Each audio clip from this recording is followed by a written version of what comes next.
भारत में असल में पावर किसके हाथ में होती है? मतलब कागज पर तो सारे काम राष्ट्रपति के नाम से होते हैं, लेकिन सरकार का असली रिमोट कंट्रोल है किसके पास?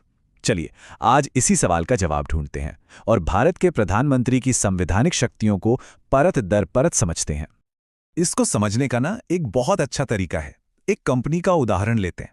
सोचिए, एक तरफ हैं कंपनी के चेयरमैन, मतलब नाम के हेड, और दूसरी तरफ हैं सीईओ, जो रोज के सारे फैसले लेते हैं, कंपनी को चलाते हैं। बस भारत की जो शासन व्यवस्था है उसमें राष्ट्रपति जी चेयरमैन की तरह हैं, नाम मात्र के प्रमुख, और असली सीईओ यानी जो सच में सरकार चलाते हैं वो हैं प्रधानमंत्री। तो सवाल ये उठता है कि प्रधानमंत्री की ये शक्तियां आखिर हैं क्या और ये आती कहां से हैं? चलिए आज के इस विश्लेषण में हम इन शक्तियों के पूरे स्ट्रक्चर को देखते हैं और इसकी शुरुआत करेंगे हम इस रोल के सबसे सबसे बुनियादी परिभाषा से। तो सबसे पहली और सबसे जरूरी बात जो समझने वाली है वो ये है कि प्रधानमंत्री ही सरकार के असली रियल एग्जीक्यूटिव हेड हैं। ये सिर्फ एक पोस्ट नहीं है, बल्कि वो धुरी है, वो सेंटर पॉइंट है जिसके चारों ओर पूरी की पूरी सरकार घूमती है। चाहे वो कैबिनेट को लीड करना हो या फिर देश की नीतियों को दिशा देना हो, सब कुछ। और सच पूछिए तो यही वो बेसिक फर्क है जो भारत के पूरे पार्लियामेंट्री सिस्टम की बुनियाद है। एक बार ये अंतर दिमाग में बैठ गया ना, तो फिर बाकी का पूरा सिस्टम समझना बहुत आसान हो जाता है। तो अब सवाल आता है कि ये जो पावर है ये आती कहां से है? क्या ये बस एक परंपरा है? नहीं, इसका जवाब हमें मिलता है सीधा भारत के संविधान में। तो चलिए जरा संविधान के पन्ने पलटते हैं और देखते हैं कि कौन से आर्टिकल्स प्रधानमंत्री को इतने अधिकार देते हैं। ये आर्टिकल यानी अनुच्छेद 74 बहुत बहुत ज्यादा महत्वपूर्ण है। इसमें साफ साफ लिखा है कि राष्ट्रपति मंत्रिपरिषद की सलाह मानने के लिए बाध्य हैं। उन्हें वो सलाह माननी ही पड़ेगी। और क्योंकि इस मंत्रिपरिषद के हेड प्रधानमंत्री होते हैं, तो इसका सीधा मतलब क्या हुआ? यही कि असली फैसले लेने की पावर प्रधानमंत्री के ही पास है। राष्ट्रपति उनकी सलाह को नजरअंदाज नहीं कर सकते। अब ये आर्टिकल जो है ये प्रधानमंत्री के सेंट्रल रोल को और भी मजबूत कर देता है। देखिए, राष्ट्रपति उसी व्यक्ति को प्रधानमंत्री अपॉइंट करते हैं जिसके पास लोकसभा में मेजॉरिटी हो, और फिर बाकी के सारे मंत्री कौन होंगे ये प्रधानमंत्री की सलाह पर ही तय होता है। मतलब पूरी की पूरी जो मंत्रिपरिषद है वो असल में प्रधानमंत्री की अपनी टीम होती है। तो इसी संवैधानिक बुनियाद पर प्रधानमंत्री के अपने कैबिनेट पर कंट्रोल की पूरी व्यवस्था टिकी है। आइए अब ये देखते हैं कि प्रधानमंत्री अपनी मंत्रिपरिषद को असल में कंट्रोल कैसे करते हैं। देखें, प्रधानमंत्री का कंट्रोल एक तरफा नहीं बल्कि चौतरफा होता है। वही तय करते हैं कि मंत्री कौन बनेगा, किसे कौन सा मंत्रालय मिलेगा, फाइनेंस, डिफेंस, होम, ये सब उनका फैसला होता है। वो किसी भी मंत्री को इस्तीफा देने के लिए कह सकते हैं। और तो और जब कैबिनेट की बैठकें होती हैं तो उसकी अध्यक्षता भी वही करते हैं और ये भी तय करते हैं कि भाई एजेंडा क्या होगा, किन मुद्दों पर बात होगी और फैसले किस दिशा में जाएंगे। इसीलिए ये लाइन बिल्कुल सटीक बैठती है। प्रधानमंत्री सिर्फ अपनी टीम बनाते ही नहीं है बल्कि उसे पूरी तरह से डायरेक्ट और कंट्रोल भी करते हैं। और ये देखिए, अगर प्रधानमंत्री इस्तीफा दे देना तो पूरी की पूरी मंत्रिपरिषद को इस्तीफा देना पड़ता है। इससे पता चलता है कि सब कुछ उन्हीं पर टिका है। तो ये तो हुई कैबिनेट की बात, पर प्रधानमंत्री की शक्ति सिर्फ अपनी कैबिनेट तक ही सीमित नहीं है। चलिए अब देखते हैं कि इसका असर राष्ट्रपति और संसद पर कैसे पड़ता है।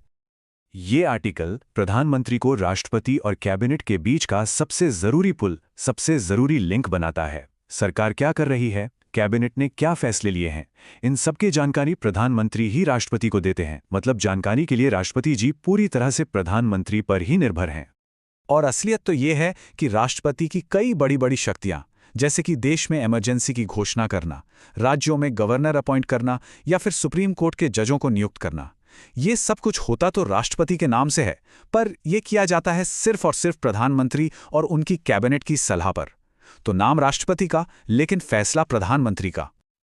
अब जरा इस अधिकार के बारे में सोचिए। यह प्रधानमंत्री को एक बहुत बहुत बड़ी ताकत देता है। इसका मतलब क्या है कि अगर सरकार को लगे कि लोकसभा उनके हिसाब से काम नहीं कर रही या उनके एजेंडे को सपोर्ट नहीं कर रही, तो प्रधानमंत्री सीधा राष्ट्रपति को सलाह दे सकते हैं कि लोकसभा को भंग कर दीजिए और नए चुनाव करवाइए।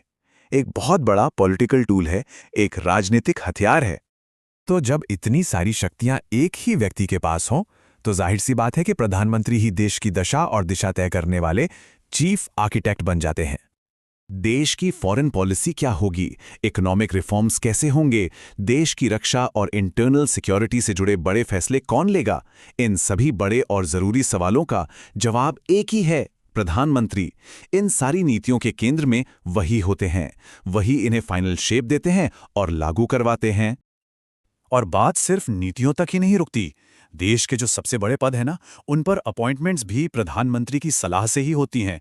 सोचिए, सेना के प्रमुख, चीफ इलेक्शन कमिश्नर या फिर देश के सबसे बड़े सरकारी अधिकारी यानी कैबिनेट सेक्रेटरी, इन सभी की नियुक्ति में प्रधानमंत्री का रोल ही सबसे अहम, सबसे निर्णायक होता है। और जब हम देश से बाहर इंटरनेशनल स्टेज पर देखते हैं तो वहां भी प्रधानमंत्री ही भारत का सबसे बड़ा चेहरा होते हैं। चाहे G20 हो, यूनाइटेड नेशंस हो या कोई भी बड़ी ग्लोबल मीटिंग, देश को रिप्रेजेंट करना, दूसरे देशों के साथ बड़ी बड़ी संधियों पर बातचीत करना, ये सारी जिम्मेदारियां प्रधानमंत्री ही निभाते हैं। तो इन सभी शक्तियों को जब हम एक साथ रखकर देखते हैं तो हमारे सामने क्या तस्वीर बनती है? चलिए इस पूरी बातचीत को अब एक आखिरी और सबसे जरूरी पॉइंट पर समेटते हैं। ये एक लाइन भारत के पॉलिटिकल सिस्टम की सच्चाई को पूरी तरह से सामने रख देती है। संविधान में जो लिखा है और जमीन पर जो हकीकत है, इन दोनों के बीच का ये जो संतुलन है, यही हमारे सिस्टम को डिफाइन करता है। और पावर्स के इसी जबरदस्त सेंट्रलाइजेशन की वजह से पॉलिटिकल एक्सपर्ट्स भारत के सिस्टम को अक्सर प्राइम मिनिस्टेरियल गवर्नमेंट कहते हैं, यानी एक ऐसी सरकार जिसमें प्रधानमंत्री ही शक्ति का केंद्र हैं। वो सरकार के सबसे शक्तिशाली व्यक्ति हैं और देश किस दिशा में जाएगा, इस पर उनका असर सबसे ज्यादा होता है। तो जैसा कि हमने देखा, भारत के प्रधानमंत्री के पास अपार संवैधानिक शक्तियां हैं।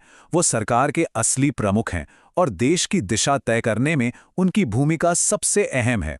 और ये सब हमें एक बहुत ही दिलचस्प सवाल पर लाकर खड़ा कर देता है।